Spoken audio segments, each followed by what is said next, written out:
Chapter 7, Long Walk to Water. We're doing the Southern Sudan part, which is 2008, and this is Naya. So we're going to see what Naya's up to. Naya sat on the floor. She reached out and took her little sister's hand. Akir did not seem to notice. She lay curled on her side, hardly moving, silent, except for an occasional whimper. Her silence frightened Naya. Only 2 days earlier, Akir had complained noisily and at length about the pains in her stomach. Naya had been annoyed by all the whining.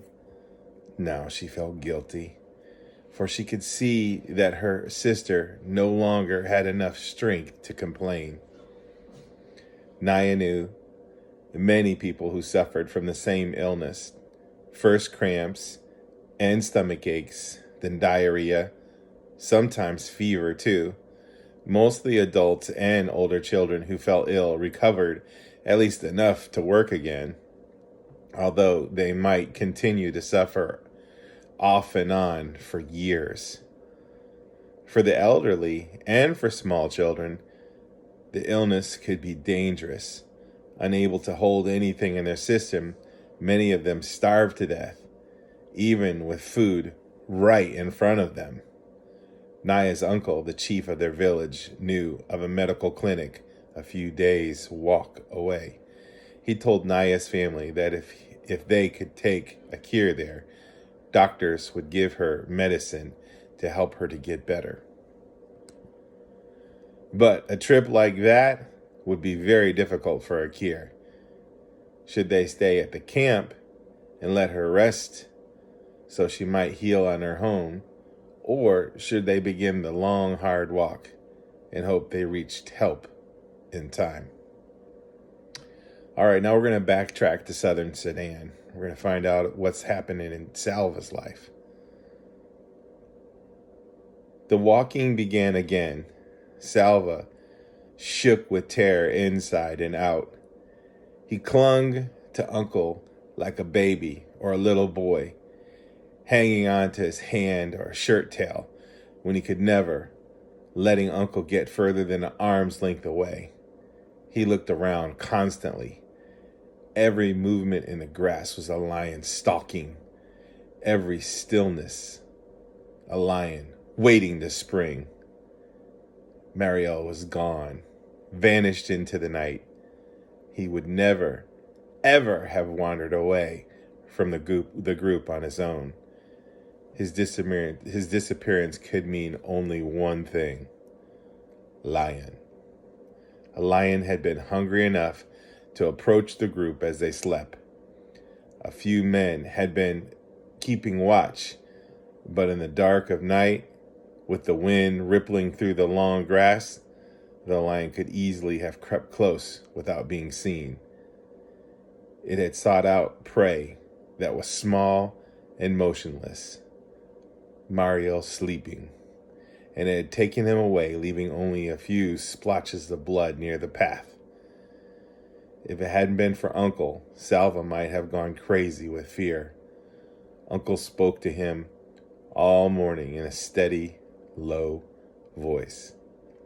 Salva, I have a gun. I will shoot any lion that comes near. Salva, I will stay awake tonight and keep watch.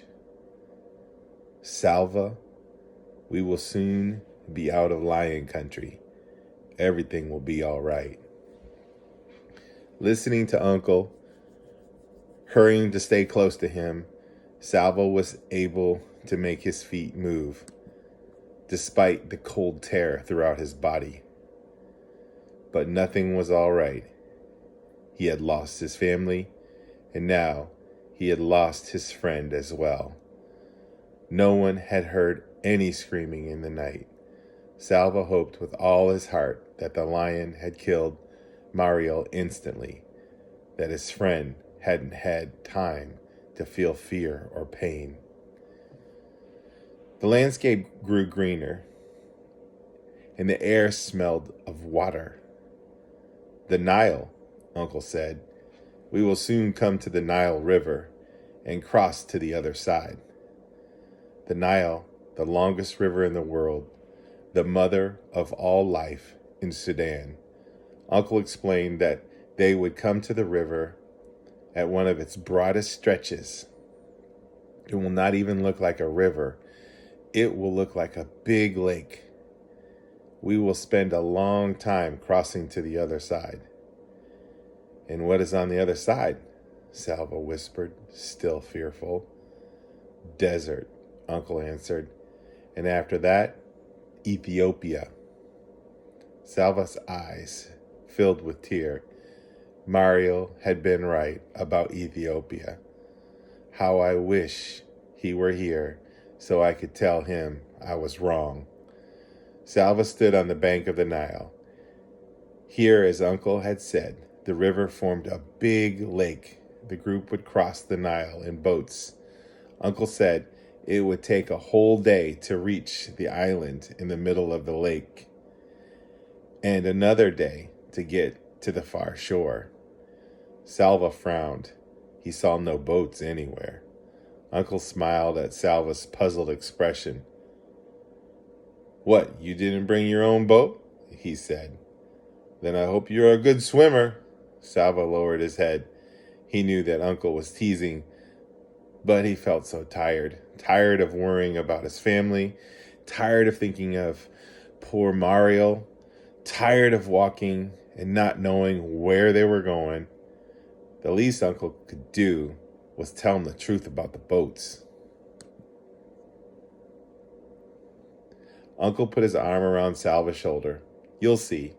We have a lot of work to do." Salva staggered forward with yet another enormous load of reeds in his arms. Everyone was busy. Some people were cutting down the tall papyrus grass by the water's edge. Others, like Salva, gathered up the cut stalks and took them to the boat builders. Among the group were a few people whose home villages had been near rivers or lakes. They knew how to tie the reeds together and weave them cleverly to form shallow canoes.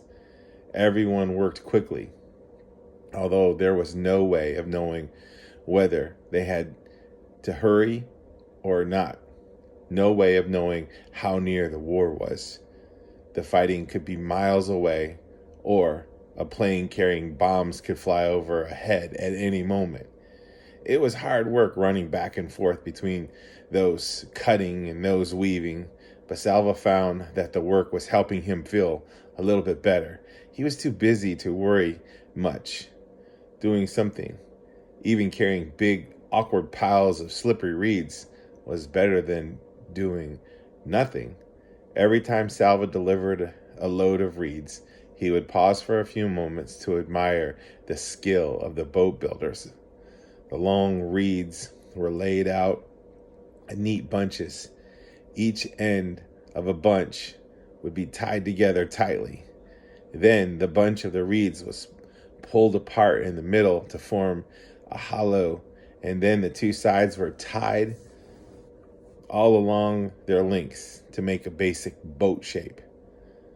More layers of reeds were added and tied to make the bottom of the boat. Salva watched, fascinated, as little by little the curve of a prow and low sides grew from the piles of reeds. It took 2 full days for the group to build enough canoes. Each canoe was tested. A few did not float well and had to be fixed. Then more reeds were tied together to form paddles. At last, everything was ready. Salva got into a canoe between Uncle and another man. He gripped the sides of the boat tightly as it floated out into the Nile.